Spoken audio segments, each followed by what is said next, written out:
और रायपुर में steel plant हादसे में अब कांग्रेस ने कमेटी बनाई हुई है। 6 सदस्यीय कमेटी अब इसकी जांच करेगी। हादसे में कई लोगों के मारे जाने और घायल होने की सूचना है। प्रदेश अध्यक्ष दीपक बैज ने वरिष्ठ नेता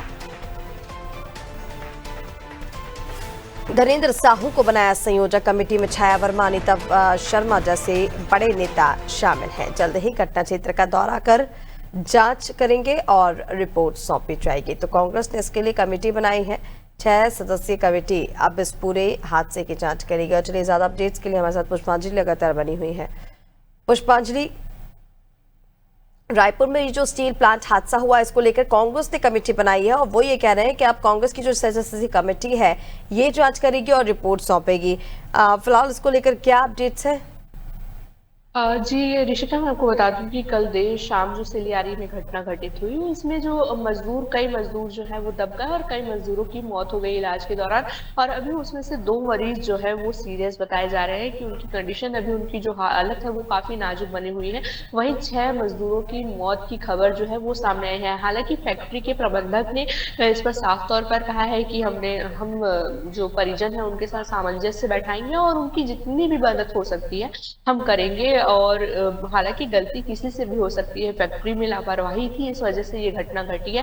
कांग्रेस ने एक बार फिर से इस घटना के लिए कमेटी बना दी है और कमेटी में 6 सदस्य को रखा गया है, जिसके संयोजक जो है यानी कि जो मेन सदस्य रहेंगे वो पूर्व के प्रदेश कांग्रेस अध्यक्ष और पूर्व के विधायक वो धनेंद्र साहू रहेंगे। और धनेंद्र साहू जो है वो कांग्रेस के काफी वरिष्ठ नेता हैं, वो इस टीम को लीड करने वाले हैं। और उनके साथ और भी जो कांग्रेस के दिग्गज है उसको इस कमेटी में शामिल किया गया है।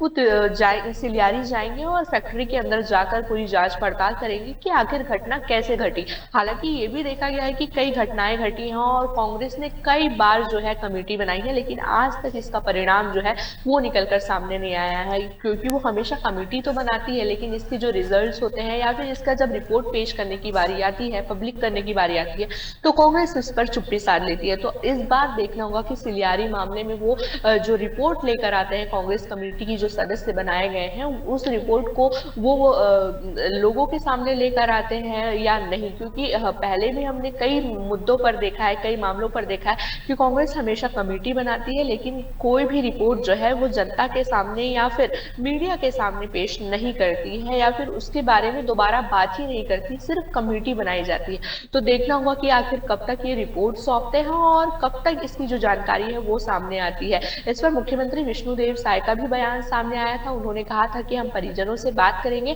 और साथ ही जो मृतक हैं उनके लिए उन्होंने श्रद्धांजलि भी अर्पित की थी। और कल देर रात तक विधायक अनिता शर्मा जो है वो हॉस्पिटल में मौजूद रहे और जो घायल है उनकी स्थितियों का वो जायजा ले रहे थे। लगातार इस पे सरकार भी संज्ञान ले रही है और हालांकि कांग्रेस ने भी इस पर सक्रियता दिखाते हुए कांग्रेस कमेटी एक बना दी है। और अब देखना होगा कि आखिर कब तक रिपोर्ट निकलकर सामने आ पाती है और रिपोर्ट में क्या कुछ निकलकर सामने आ पाता है कि घटना आखिर कैसे और क्यों हुई। बिल्कुल पुष्पांजलि, तमाम जानकारी के लिए बहुत शुक्रिया आपका। तो आपको बता दें, स्टील प्लांट हादसे को लेकर कांग्रेस ने 6 सदस्यीय कमेटी बनाई है जो अब इस पूरे मामले की हादसे की जांच करेगी।